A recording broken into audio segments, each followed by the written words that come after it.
जो ये स्ट्रेन है नया, जी, ये जो इम्यूनिटी हमारी डेवलप हुई है, चाहे वैक्सीन के ज़रिए जो हमने कोरोना वैक्सीन लगवाई है या जी। बॉडी ने खुद कोरोना वैक्सीन लगवाने के अलावा भी जो ऐसे लोग हैं जो इफ़ेक्ट हुए कोरोना से और खुद डेवलप हुई है उनकी बॉडी में ये इफ़ेक्टिव है या नहीं है? देखिए कोरोना के समय पर एक जिसे हम बोलते हैं जीनोमिक सीक्वेंसिंग देखिए आरटी-पीसीआर जो टेस्ट है, जो कोविड-19 आरटी-पीसीआर है, ये हमें ये बता सकता है कि किसी व्यक्ति में कोरोना का संक्रमण है या नहीं है। ये हमें ये नहीं बता सकता कि जो संक्रमण है, ये ओमिक्रॉन वेरिएंट का है या डेल्टा वेरिएंट का है। ये हमें सिर्फ़ उसकी जो जेनेटिक एनालिसिस है, कि जीन्स की सीक्वेंसिंग कैसे है। जीन्स की सीक्वेंसिंग के बारे में राजेश जी मैं दर्शकों की जानकारी के लिए बताना चाहूँगा कि बिल्कुल ऐसे समझ लीजिए जैसे जो कॉम्बिनेशन होता है आपके डिजिट्स पे, फ़ोन की डिजिट पे 1 से लेके 9 और एक 0 का नंबर होता है। उसी के कॉम्बिनेशन में आप बहुत सारे नंबर बना सकते हैं। बिल्कुल वैसे ही ट्रिपलेट कोडॉन्स होते हैं, जो जीन्स पे लगे होते हैं। डिपेंडिंग ऑन कि कोडॉन कितना है, डिपेंडिंग ऑन कि आपकी जैसे सॉफ्टवेयर की लैंग्वेज कैसी है, बाइनरी लैंग्वेज, वैसे ही ट्रिपलेट कोडॉन होते हैं जेनेटिक्स में। डिपेंडिंग ऑन कि उसका चेंज कैसा हुआ है, जिस कोडॉन की जो प्रोटीन जनरेशन होगी वो वैसे ही होगा। तो कोडॉन चेंज हो जाएगा तो प्रोटीन भी चेंज हो जाएगी, जेनेटिक एक्सप्रेशन चेंज हो जाएगा। तो कुल मिला के जो वायरसेस हैं, ये कई बार अपने रूप को परिवर्तित कर लेते हैं और यही एक वजह है कि जिससे ये हमारा जो इम्यून मैकेनिज़्म है, इसको एस्केप कर सकते हैं। ख़ासकर अगर हम बात करें कि हाँ। अगर जो म्यूटेशन हो रहा है, वो अगर हुँ, स्पाइक प्रोटीन में हो रहा है, हुँ, तो जो कई सारे देश जैसे सिंगापुर हो गया, हुँ, जर्मनी, अमेरिका, भारत, चाइना भी, तो ये लोग अपनी जो जीनोमिक सीक्वेंसिंग का डाटा है, वो डब्ल्यूएचओ के सेंटर से, नोडल सेंटर से शेयर करते हैं।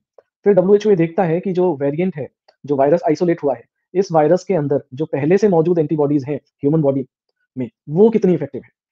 कहने का मतलब इस वायरस को हम जो वैक्सीन द्वारा प्रदत्त इम्यूनिटी है किसी साधारण व्यक्ति की, उसकी एंटीबॉडीज़ निकाल के उसका टाइटर टेस्ट करते हैं कि कितनी एंटीबॉडीज़ इसको न्यूट्रलाइज़ कर पा रही हैं या कितना कारगर है।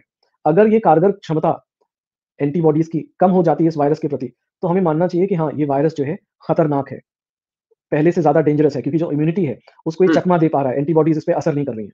हालाँकि JN1 के केस में जो रिपोर्ट आ रही है, इस हुँ, वेरिएंट के केस में, हुँ, उस रिपोर्ट के अनुसार एंटीबॉडीज़ इसके प्रति प्रभावशाली हैं और जो वेरी गुड। एक्सिस्टिंग वैक्सीन्स हैं, हुँ, जैसे कि मॉडर्ना की वैक्सीन है, आरएनए वैक्सीन, जो हुँ, हुँ, अमेरिका में चल रही है, भारत में हुँ, कोविशील्ड और और भी कई सारी वैक्सीन्स आई थी भारत में, जी, कोवैक्सिन, तो फाइज़र की भी वैक्सीन है। तो ये जो वैक्सीन्स हैं, इनकी भी टेस्टिंग की जाती है आइसोलेटेड वायरस के अगेंस्ट और फिर ये हुँ, देखा जाता है कि वो क्या उन वैक्सीन्स को अपग्रेड करने की ज़रूरत है या अगर वायरस का म्यूटेशन इतना ज़्यादा है कि वो एंटीबॉडीज़ को पूरी तरह से चकमा दे पा रहा है, तो फिर वैक्सीन जो नई बनाई जाएगी, तो उसमें नए वेरिएंट का कंपोनेंट लेके भाई बीमारी नई हुई, वायरस नया हुआ, तो वैक्सीन भी नई बनाई जाएगी। तो इस प्रकार की भी चीज़ें सामने आ रही हैं। कुछ लोगों ने सोचना शुरू कर दिया है कि हाँ, इसके पहले की JN1 क्योंकि देखिए इन सारे केसेज़ में जो भी होता है हमने देखा है कोरोना के केस में, एक लहर आती है। लहर का मतलब हुँ, अचानक से एक ही प्रकार की समस्या से जूझते हुए, जिसको हम लोग हुँ, बोलते हैं एडल्ट रेस्पिरेटरी या acute respiratory distress syndrome, ARDS. अगर ये सीवियर हो जाता है तो उसको हम लोग सार्स बोलने लगते हैं, SARS, severe acute respiratory distress syndrome. तो अगर इस प्रकार से एक्यूट रेस्पिरेटरी डिस्ट्रेस सिंड्रोम के, एआरडीएस के और सार्स के बहुत सारे केसेज़ मान लीजिए 500, 1000 केस एक शहर में आ गए, तो उतने हमारे पास साधारण तौर पे वेंटिलेटर नहीं होते और इस तरह हुँ, के इक्विप्ड बेड नहीं होते।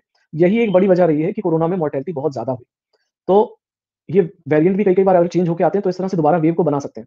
तो जैसे कि पहले हुआ था कि अगर वैक्सीन समय से पहले आ गई होती, थोड़ा पहले रहती, तो लोग प्रिवेंटिव बिल्कुल, वैक्सिनेशन को और अच्छे से इस्तेमाल कर पाते। तो यही बिल्कुल सोच सही के कहा जो आपने। मार्केट है वैक्सीन की, ये दोबारा से इस बारे में सोच रही है।